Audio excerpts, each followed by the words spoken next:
ಓಂ ಕಾಲಭೈರವಾಯ ನಮಃ. ನಿತ್ಯಭಕ್ತಿ ಕಾರ್ಯಕ್ರಮ ಸುಸ್ವಾಗತವನ್ನು ಕೋರುತ್ತಾ, ಪ್ರತಿಯೊಬ್ಬರಿಗೂ ಸಹ ಒಂದು ಮನೆಯ ಆಸೆ ಆಕಾಂಕ್ಷೆ ಇದ್ದೇ ಇರುತ್ತೆ. ಅದಕ್ಕೆ ಹೇಳ್ತೀವಿ, ನಾವು ಯಾವುದೇ ಒಂದು ಆಸೆ ಆಕಾಂಕ್ಷೆ ಇಟ್ಕೊಂಡು ನಮ್ಮ ಕೆಲಸ ನಾವು ಮಾಡ್ಕೊಂಡು ಹೋಗ್ತಾ ಇರ್ತಕ್ಕಂಥ ಸಂದರ್ಭ ನಮಗೇನಾಗುತ್ತೆ, ನಿತ್ಯ ಜೀವನದಲ್ಲಿ ಒಂದು ಮನೆ ಮಾಡ್ಕೋಬೇಕು. ಅದು ಬಾಡಿಗೆ ಮನೆ ಆಗ್ಬೋದು, ಕಟ್ಟಿರೋ ಮನೆ ಆಗ್ಬೋದು.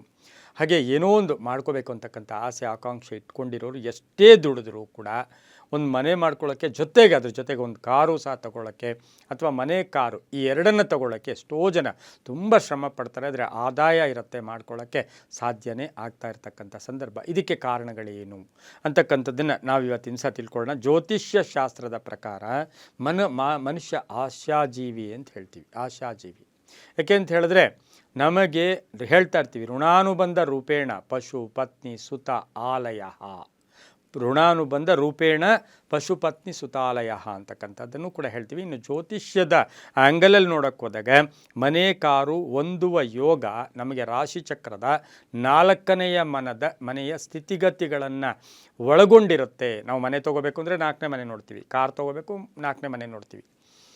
ಇದರ ಒಂದು ಈ ಮನೆಯಲ್ಲಿ ಇರ್ತಕ್ಕಂಥ ಗ್ರಹಗಳಿರ್ಬೋದು, ಈ ಮನೆಗೆ ದೃಷ್ಟಿ ಇರ್ಬೋದು, ಇದರ ಅಧಿಪತಿಗಳಿರ್ಬೋದು, ಅದರ ಜೊತೆಗೆ ಮನೆಗೆ ಕಾರಕತ್ವ ಇರ್ತಕ್ಕಂಥ ಗ್ರಹಗಳು ಕೂಡ ಕಾರಣ ಆಗಿರ್ತವೆ. ಆದರೆ ಈ ಕೆಲವರಿಗೆ ಈ ಎರಡೂ ಕೂಡ, ಮನೆಯೂ ಇರುತ್ತೆ ಕಾರೂ ಇರುತ್ತೆ, ಆದರೆ ಸ್ವಲ್ಪ ದಿನದಲ್ಲಿ ಮನೆಯೂ ಹೋಗುತ್ತೆ ಕಾರೂ ಹೋಗುತ್ತೆ. ಇದನ್ನು ಸಾಕಷ್ಟು ಜನ ಅನುಭವಪೂರ್ವಕವಾಗಿ ಅನುಭವವನ್ನು ಪಡೆದಿರ್ತಾರೆ.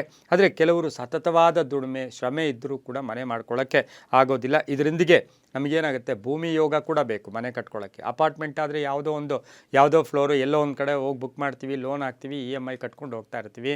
ಆದರೆ ಇವರಿಗೆ ಮನೆ ಕಟ್ಕೋಬೇಕು ಅಂದರೆ ಅವರಿಗೆ ಮುಖ್ಯವಾಗಿ ಬೇಕಾಗಿರ್ತಕ್ಕಂಥದ್ದು ಮಂಗಳ ಗ್ರಹನ ಕೃಪೆ ಬೇಕಾಗಿರುತ್ತೆ, ಶುಕ್ರ ಗ್ರಹನ ಕೃಪೆ ಬೇಕಾಗಿರುತ್ತೆ. ಯಾಕೆಂದರೆ ಮಂಗಳ ಗ್ರಹ ಭೂಮಿ ಮತ್ತು ಆಸ್ತಿಯ ಕಾರಕತ್ವ ಕೂಡ ಆಗಿರ್ತಕ್ಕಂಥದ್ದಾಗಿರುತ್ತೆ. ಇನ್ನು ಶುಕ್ರ ಗ್ರಹ ಅಂದಾಗ ವಾಹನ, ಐಷಾರಾಮಿ, ಒಟ್ಟು ವಸ್ತ್ರಗಳಿರ್ಬೋದು, ಬಟ್ಟೆ ಇರ್ಬೋದು, ಆಭರಣ ಇರ್ಬೋದು, ಇದೆಲ್ಲಕ್ಕೂ ಕೂಡ ಶುಕ್ರನೇ ಕಾರಕವಾಗಿರ್ತಾನೆ. ಯಾವಾಗ ಚತುರ್ಥೇಶ ಅಂದರೆ ಆ 4ನೇ ಮನೆಯ ಅಧಿಪತಿ ದುರ್ಬಲನಾಗಿರ್ತಾನೆ, ನೀಚನಾಗಿರ್ತಾನೆ, ದುಷ್ಟ ಜಾಗಗಳಲ್ಲಿರ್ತಾನೆ, ದುಷ್ಟ ಗ್ರಹರ ಜೊತೆಯಲ್ಲಿದ್ದಾಗಲೂ ಕೂಡ ನಾವು ಮನೆ ಕಟ್ಕೊಳ್ಳೋಕೆ ಸಾಧ್ಯನೇ ಆಗಲ್ಲ. ಅದು ಕಷ್ಟ ಆಗುತ್ತೆ. ಆದರೆ ಪರಿಹಾರ ಇದೆಯಾ?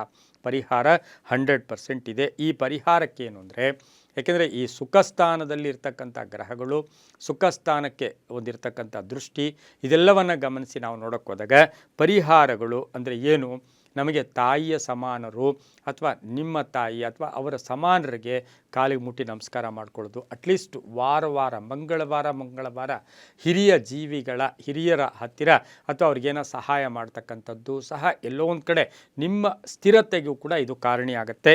ಇನ್ನು ಬುಧವಾರ ತಪ್ಪದೆ ಗಣಪತಿಗೆ ದುರ್ವೆಯನ್ನು ಅರ್ಪಣೆ ಮಾಡ್ತಕ್ಕಂಥದ್ದು, ಬೆಲ್ಲ ಮತ್ತು ತುಪ್ಪವನ್ನು ನೈವೇದ್ಯವಾಗಿ ಬುಧವಾರ 5 ಬುಧವಾರ ಮಾಡಿದ್ದೆ ಆದರೆ ಮನೆ ಯೋಗ ಸಹ ಆಗ್ತಕ್ಕಂಥ ಸಾಧ್ಯತೆ ಇರುತ್ತೆ. ಹಾಗೆ ಮಂಗಳವಾರ ಬಂದಾಗ ಹನುಮನ ದರ್ಶನ ಆಗ್ಬೋದು, ಸುಬ್ರಹ್ಮಣ್ಯನ ದರ್ಶನ ಆಗ್ಬೋದು ಮಾಡೋದು ಸಹ ಬಹಳಷ್ಟು ಶುಭ ಆಗ್ತಕ್ಕಂಥ ಸಾಧ್ಯತೆ ಇರುತ್ತೆ. ಮನಸ್ಸಿನಲ್ಲಿ ಸ್ಥಿರತೆಯನ್ನು ಇಟ್ಕೊಂಡಿರಬೇಕು. ಇನ್ನು 4ನೇ ಮನೆಯಲ್ಲಿ ನಾವು ಯಾವುದೇ ದುಷ್ಟಗ್ರಹಗಳಿರಲಿ ಕಟ್ಟಕ್ಕೆ ಆಗ್ತಾ ಇಲ್ಲ ಅಂದರೂ ಕೂಡ ಎಷ್ಟೋ ಜನರಿಗೆ ಒಂದೇ ಒಂದು ವರ್ಷದಲ್ಲಿ ದುಡ್ಡೇ ಇಲ್ಲ ಅಂದರೂ ಕೂಡ ಮನೆ ಕಟ್ಕೊಳ್ಳೋಕ್ಕೂ ಕೂಡ ಸಾಧ್ಯತೆಗಳು ಬಹಳಷ್ಟು ಇರತಕ್ಕಂಥದ್ದಾಗಿರುತ್ತೆ. ಅದಕ್ಕೆ ಹೇಳ್ತೀವಿ, ಆಚಾರವೇ ಸ್ವರ್ಗ, ಅನಾಚಾರವೇ ನರಕ. ನಾವು ಧರ್ಮೋ ರಕ್ಷತಿ ರಕ್ಷಿತಃ, ಇದನ್ನು ನಡ್ಕೊಂಡು ಹೋದಾಗ ನಮಗೆ ಗ್ಯಾರಂಟಿ ಮನೆ ಮತ್ತು ಕಾರ್ ಆಗ್ತಕ್ಕಂಥ ಸಾಧ್ಯತೆಗಳು ಬಹಳಷ್ಟು ಇರ್ತಕ್ಕಂಥದ್ದಿರುತ್ತೆ. ಎಲ್ಲವೂ ಕೂಡ ನಂಬಿಕೆಯ ಆಧಾರ ಅಂತ ಹೇಳ್ತಾ, ಸರ್ವೇ ಜನ ಸುಖಿನೋ ಭವಂತು, ಸಮಸ್ತ ಸನ್ಮಂಗಳಾನಿ ಭವಂತು.